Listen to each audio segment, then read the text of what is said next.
Hey guys, DC Multiverse dude here. How are you? Coming at you with a review of the new Walmart exclusive gold label DC Multiverse Captain Atom.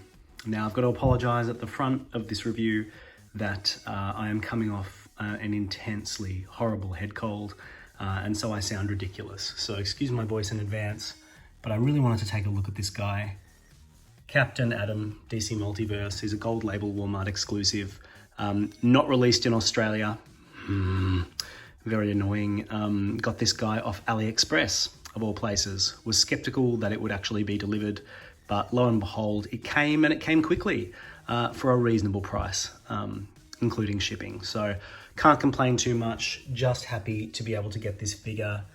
There he is, Captain Atom. And here we can see the back, Captain Atom from the New 52. With some incredible artwork. You'll find that the artwork doesn't quite match the figure, but it looks great. And then on the side, Captain Atom from the New 52. So without further ado, let's get this guy up, open and check him out. Okay, so here we have Captain Atom out of the box with everything he comes with, all his accessories. As you can see, he comes with the standard DC Multiverse display stand. He comes with a collector's card. I'm going to bring that up here. You can pause it if you want to read more about Captain Atom.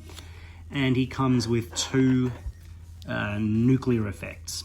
I suppose you'd call them sort of energy effects. First thing to note is this figure is clearly a reuse of the Blue Beetle body bug. This has been used a couple of times. Blue Beetle, Booster Gold, Deadman, another notable example. And I think it's a really, really strong buck. If you look at it, the proportions are kind of, you know, muscular, but not over the top. I think it's a great buck. The biggest drawback with this, of course, is this enormous silver diaper. It's been an issue on all of the figures using this buck. You know, we can all talk about this buck forever. This diaper issue forever. It's the way McFarlane just sort of has designed the waist area. He chooses to do this, you know, to avoid sort of unsightly gaps in the thighs. Like it or not, that's what he has chosen to do. And it's an issue with this figure if you want it to be. Does it look great? No. Am I okay with it? I think so. You know, it just feels... Yeah, it feels like a compromise that, you know, he needs to work on a little bit more. I think there's probably a better way to do this, a less obtrusive way to do this.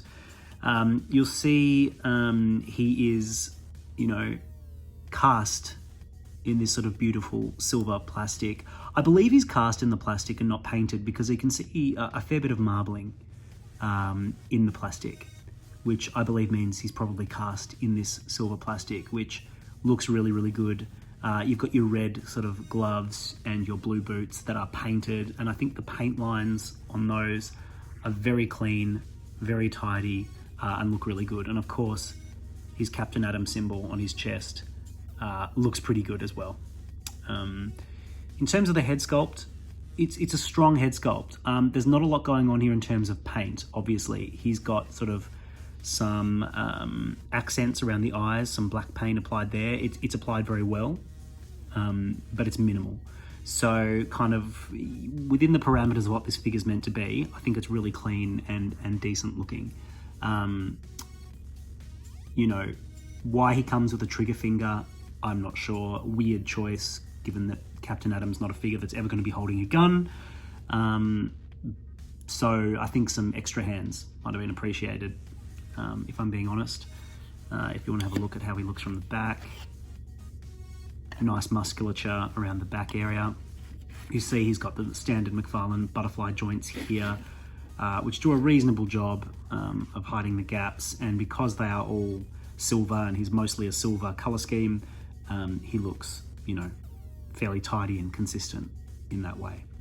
So yeah, it's an interesting figure. It's an interesting figure. As far as I understand, this version of Captain Atom, or the original version of Captain Atom, I should say, was the inspiration for Dr. Manhattan from Watchmen, which I sort of didn't know that until recently. It's pretty interesting.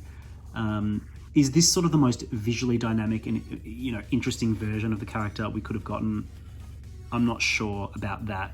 I mean, if you compare the figure to the version that appears on the trading card, this looks way more dynamic and interesting, in my opinion, than this sort of very austere, you know, very clean looking classic Captain Atom. I know many people will love that classic look. So it's not a knock, it's just an observation. And it's just to let you know that, you know, this is a very simple figure. There is not a lot going on. We might as well have a look at his accessories and see how they work. Right, so here is Captain Atom with his accessories attached. Now, like with all figures that come with similar accessories, like this energy effect style of accessory, there's no right or wrong to sort of how you attach them, or no clear-cut way to attach them. So you kind of just have to finagle them so that they attach to the hands. This one sort of snaps in around the fist.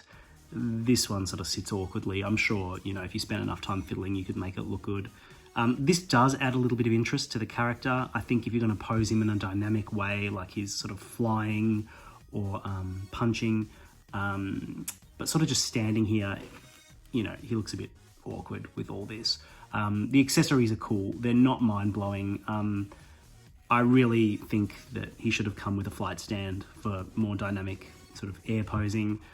This is a character who's, you know, highly aerial, highly sort of agile, and, you know, moves quickly. I just, you know, some people get a lot of value out of these sorts of accessories. Not so much me. I tend to not like them as much, but they are what they are. Some hands, a flight stand and some alternate hands I think would have been preferable. But yeah, I mean, that is the Walmart Gold Label Captain Atom. I'm a completionist. I really wanted a Captain Atom for my collection, so I'm really glad to have picked him up from AliExpress, given that there's no other way to get him in Australia. I paid a premium, about 55 Australian dollars, which is not too bad, really, and I'm glad I did so. I think it's a worthy addition to the collection. If you are not sort of, you know, as much of a completionist as me, wanting to have one of every sort of character in your collection, this is probably a skip. You know, he's not exciting. He's just extremely solid and dependable and classic looking. And for some, that will be just fine. And for others, there's probably more interesting ways to spend their money, I think, particularly if you have to import, you know, like I did. And spend a bit. There's just more interesting figures on the horizon that, you know, you'd spend your money on. But yep, I can't knock him too much. He does what he says on the tin. He is a classic looking Captain Atom.